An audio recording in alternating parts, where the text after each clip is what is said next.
Congolaises, Congolais, chers compatriotes, la date historique du 30 juin 1960, profondément ancrée dans nos cœurs, marque l'accession de notre pays, la République démocratique du Congo, à la souveraineté nationale et internationale.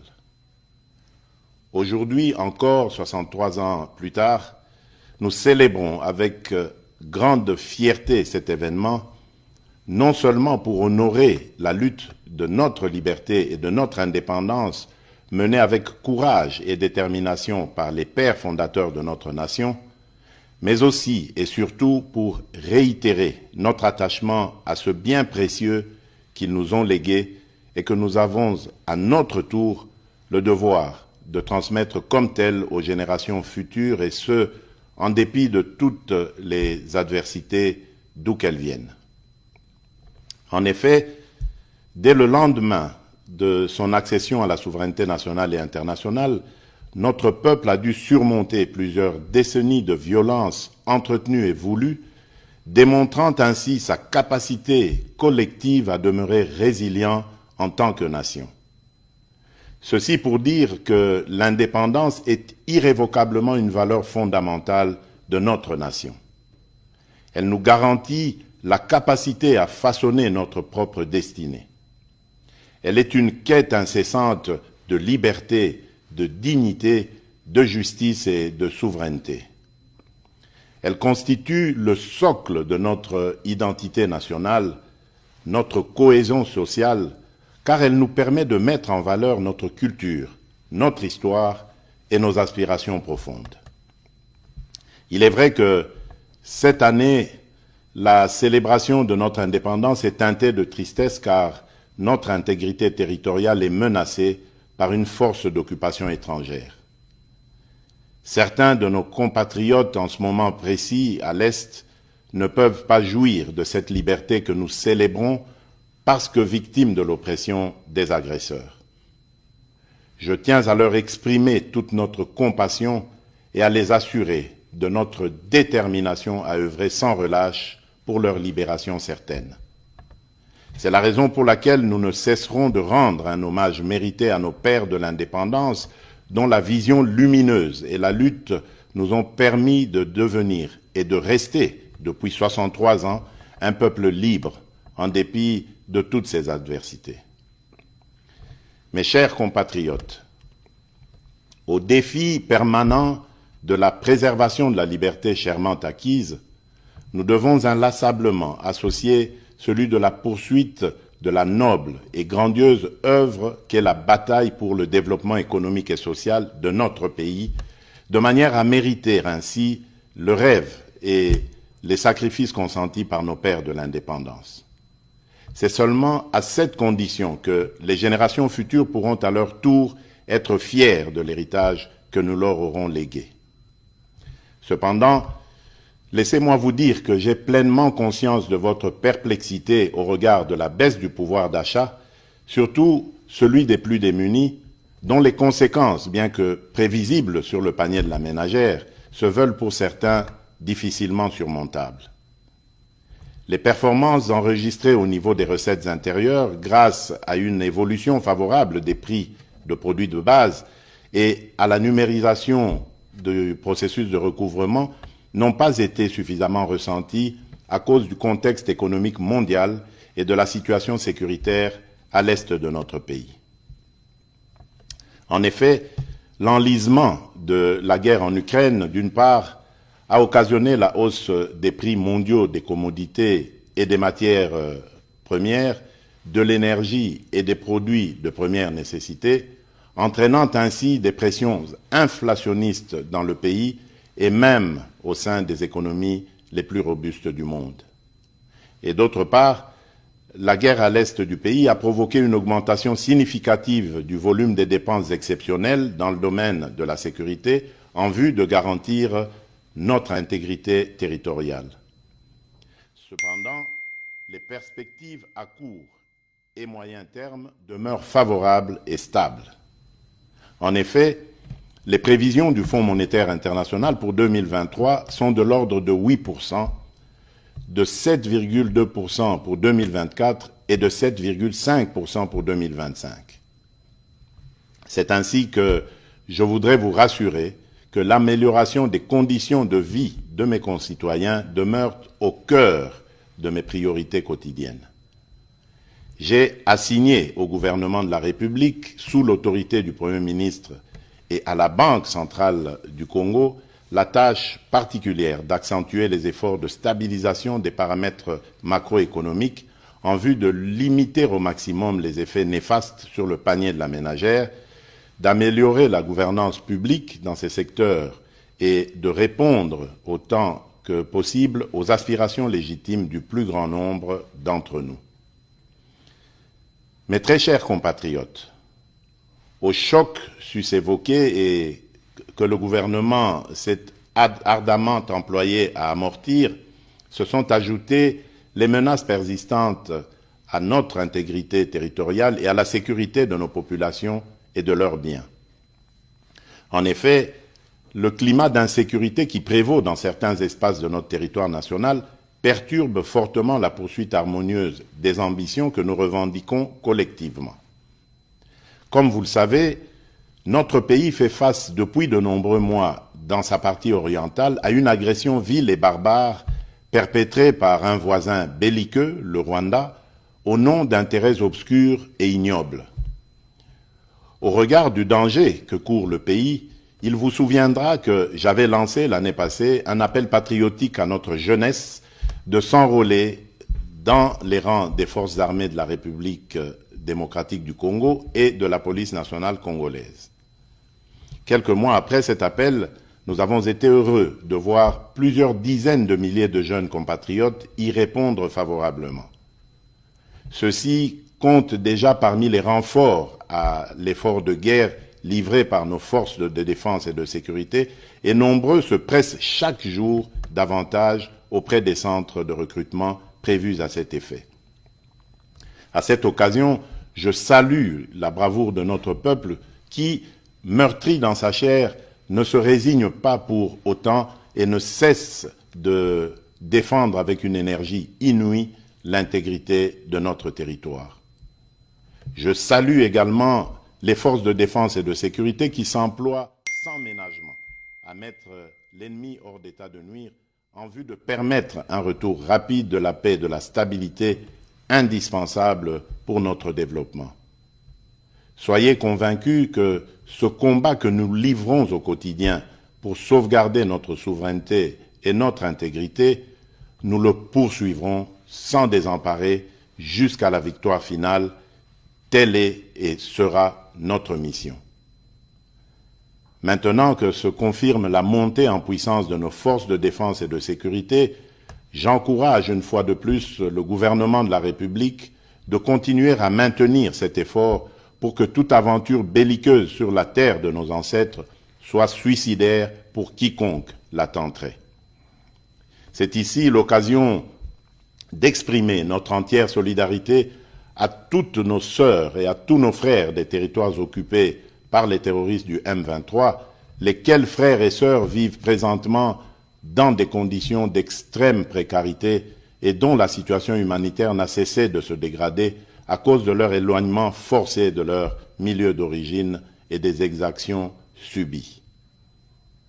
Je tiens à les rassurer que les nouvelles mesures arrêtées par le gouvernement, en plus de celles déjà prises sur le plan social, dans le sens de soulager un tant soit peu leur situation, sont en voie d'être mises en œuvre.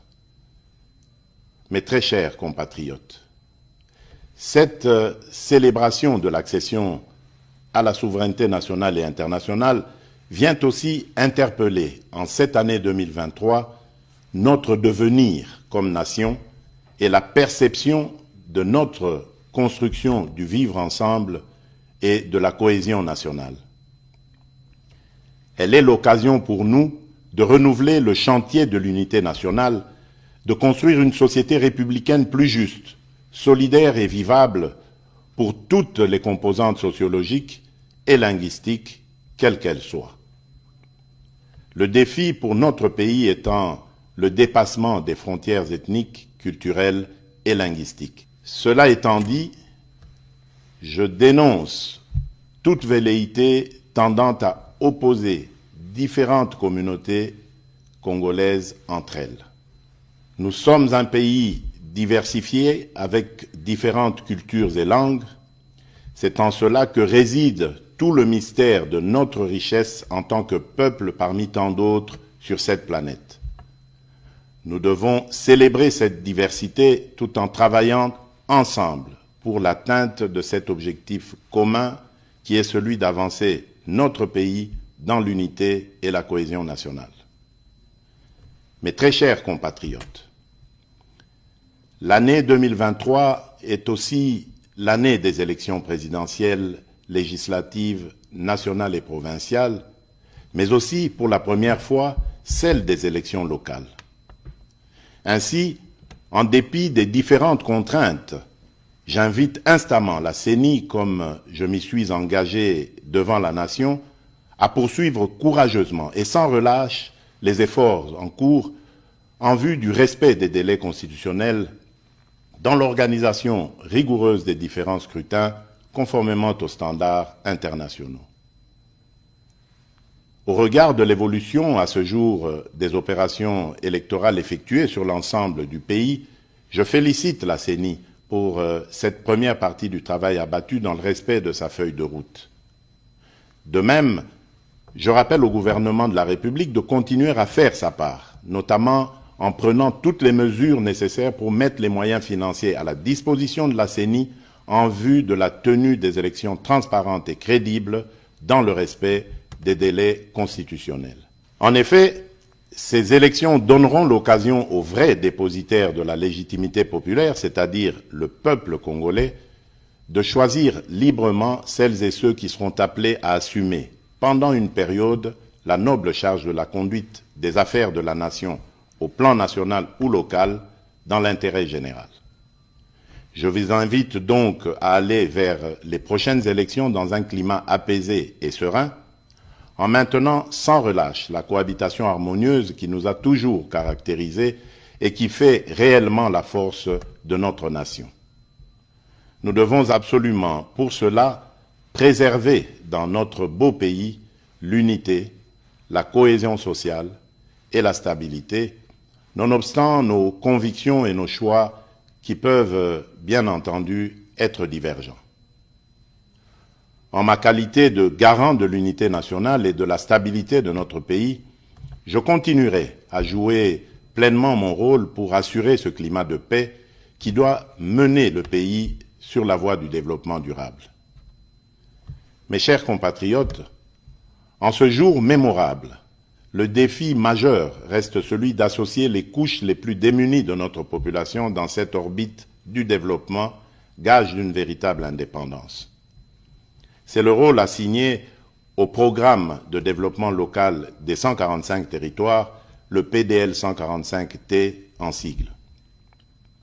Ce programme, destiné à promouvoir l'émergence des économies des territoires et à améliorer les conditions et cadres de vie des populations rurales à travers des investissements publics massifs, permettra non seulement de réduire rapidement la pauvreté et les inégalités spatiales dans notre pays dans le moyen terme, mais également favorisera une convergence rapide des revenus et des conditions de vie entre les populations rurales et celles des milieux urbains.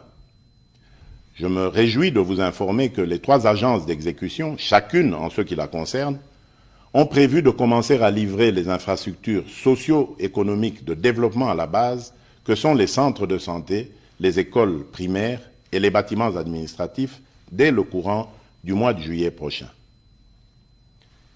Mes très chers compatriotes, l'indépendance est un droit inaliénable que chaque nation doit défendre avec force et détermination, car c'est ce qui nous permet de protéger nos intérêts et notre avenir. C'est ainsi que, pour terminer, j'en appelle à la mobilisation générale de nos énergies et de nos intelligences, pour continuer à bâtir ensemble notre cher et beau pays, à préserver l'unité et la cohésion nationale, à protéger notre intégrité territoriale. Que Dieu bénisse la République démocratique du Congo et son peuple, Joyeuse fête de l'indépendance à toutes et à tous. Je vous remercie.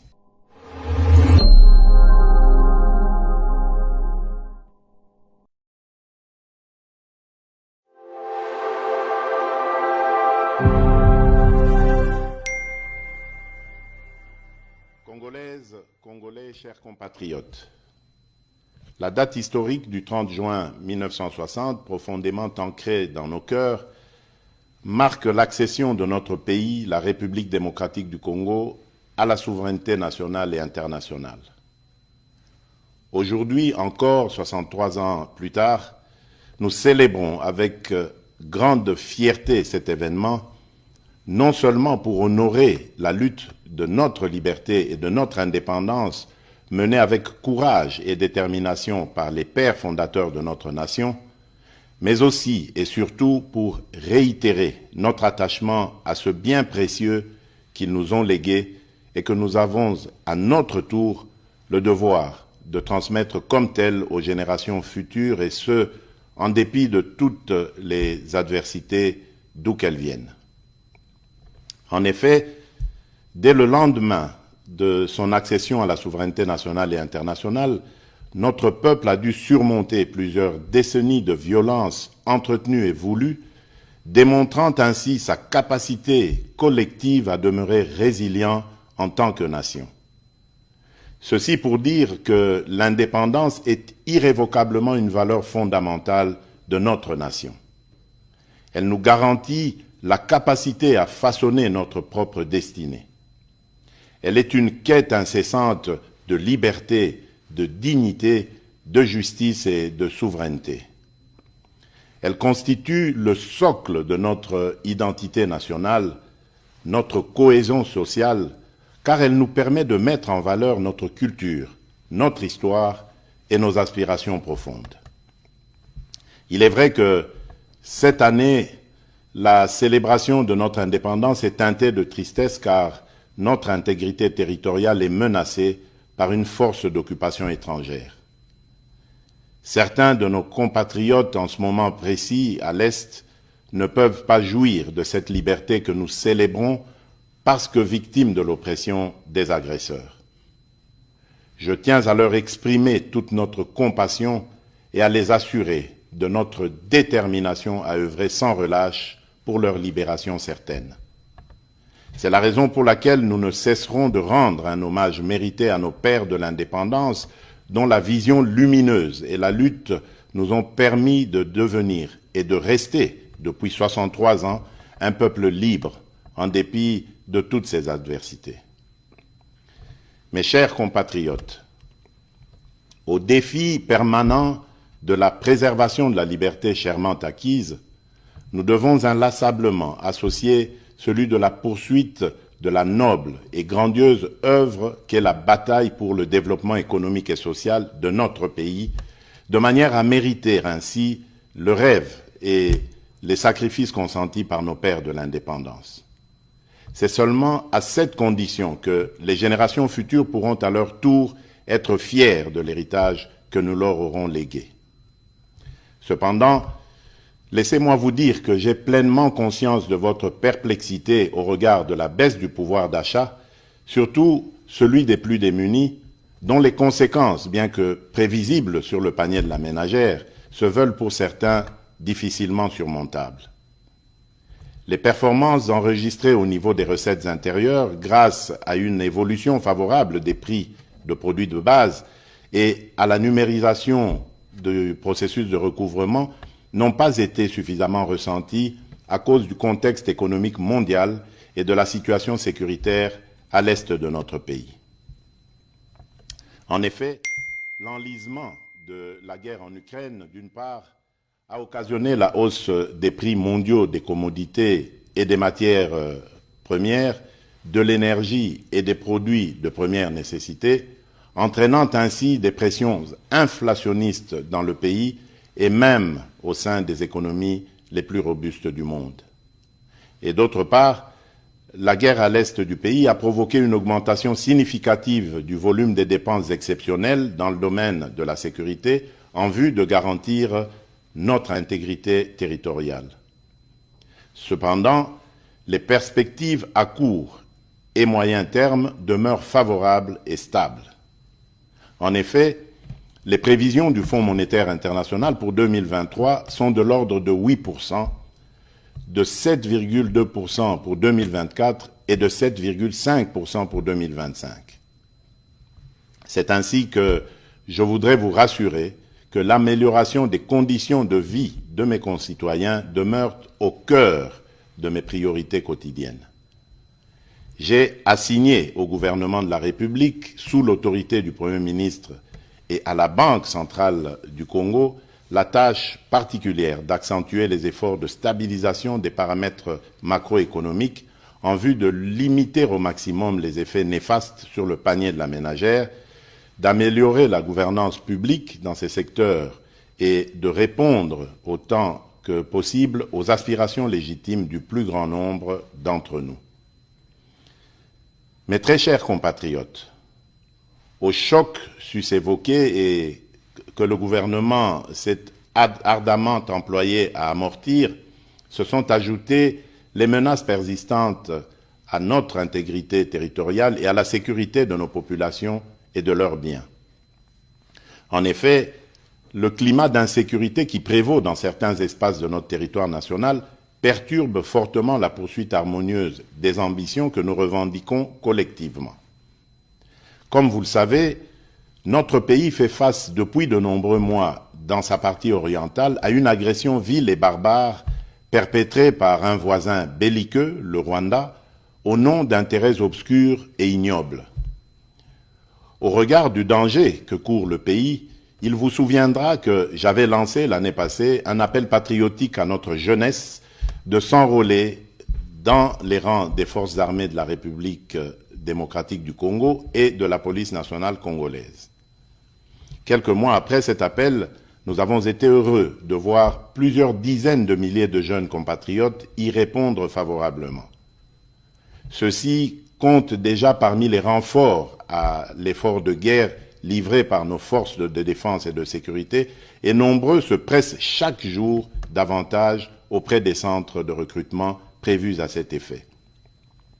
À cette occasion, je salue la bravoure de notre peuple qui, meurtri dans sa chair, ne se résigne pas pour autant et ne cesse de défendre avec une énergie inouïe l'intégrité de notre territoire. Je salue également les forces de défense et de sécurité qui s'emploient sans ménagement à mettre l'ennemi hors d'état de nuire en vue de permettre un retour rapide de la paix et de la stabilité indispensable pour notre développement. Soyez convaincus que ce combat que nous livrons au quotidien pour sauvegarder notre souveraineté et notre intégrité, nous le poursuivrons sans désemparer jusqu'à la victoire finale. Telle est et sera notre mission. Maintenant que se confirme la montée en puissance de nos forces de défense et de sécurité, j'encourage une fois de plus le gouvernement de la République de continuer à maintenir cet effort pour que toute aventure belliqueuse sur la terre de nos ancêtres soit suicidaire pour quiconque la tenterait. C'est ici l'occasion d'exprimer notre entière solidarité à toutes nos sœurs et à tous nos frères des territoires occupés par les terroristes du M23, lesquels frères et sœurs vivent présentement dans des conditions d'extrême précarité et dont la situation humanitaire n'a cessé de se dégrader à cause de leur éloignement forcé de leur milieu d'origine et des exactions subies. Je tiens à les rassurer que les nouvelles mesures arrêtées par le gouvernement, en plus de celles déjà prises sur le plan social, dans le sens de soulager un tant soit peu leur situation, sont en voie d'être mises en œuvre.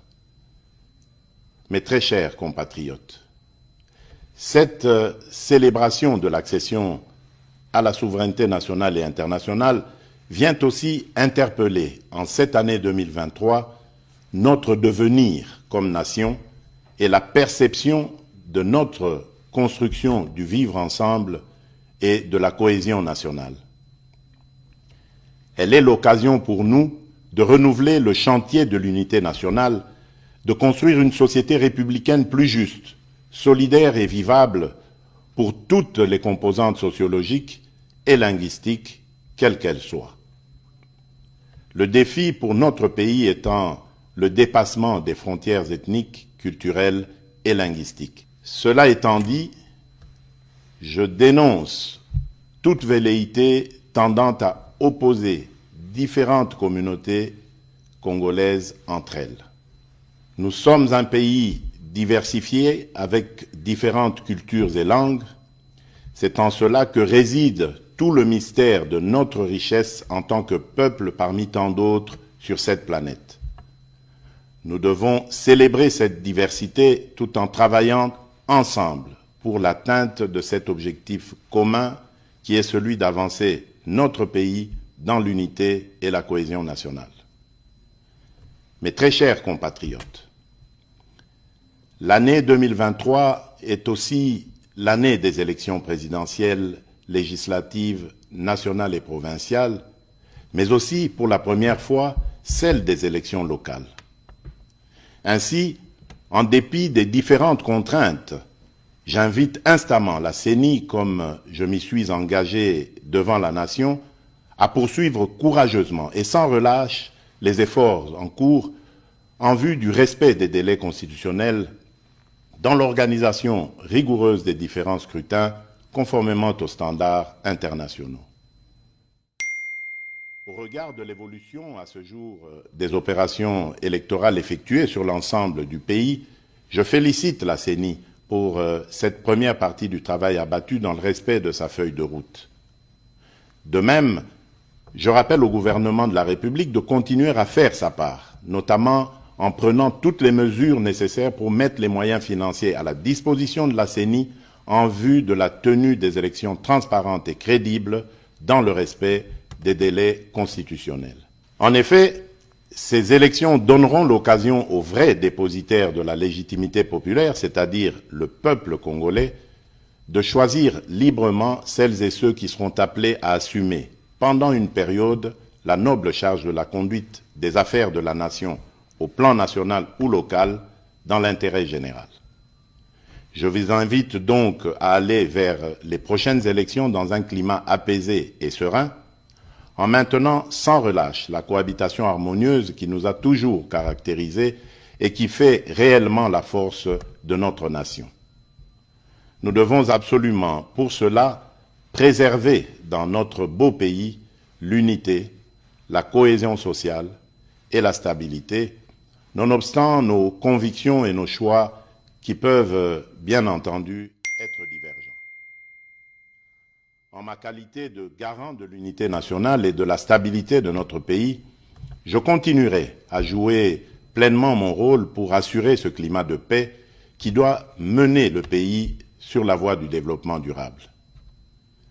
Mes chers compatriotes, en ce jour mémorable, le défi majeur reste celui d'associer les couches les plus démunies de notre population dans cette orbite du développement, gage d'une véritable indépendance. C'est le rôle assigné au programme de développement local des 145 territoires, le PDL 145T en sigle. Ce programme, destiné à promouvoir l'émergence des économies des territoires et à améliorer les conditions et cadres de vie des populations rurales à travers des investissements publics massifs, permettra non seulement de réduire rapidement la pauvreté et les inégalités spatiales dans notre pays dans le moyen terme, mais également favorisera une convergence rapide des revenus et des conditions de vie entre les populations rurales et celles des milieux urbains. Je me réjouis de vous informer que les 3 agences d'exécution, chacune en ce qui la concerne, ont prévu de commencer à livrer les infrastructures socio-économiques de développement à la base, que sont les centres de santé, les écoles primaires et les bâtiments administratifs, dès le courant du mois de juillet prochain. Mes très chers compatriotes, l'indépendance est un droit inaliénable que chaque nation doit défendre avec force et détermination, car c'est ce qui nous permet de protéger nos intérêts et notre avenir. C'est ainsi que, pour terminer, J'en appelle à la mobilisation générale de nos énergies et de nos intelligences pour continuer à bâtir ensemble notre cher et beau pays, à préserver l'unité et la cohésion nationale, à protéger notre intégrité territoriale. Que Dieu bénisse la République démocratique du Congo et son peuple. Joyeuse fête de l'indépendance à toutes et à tous. Je vous remercie.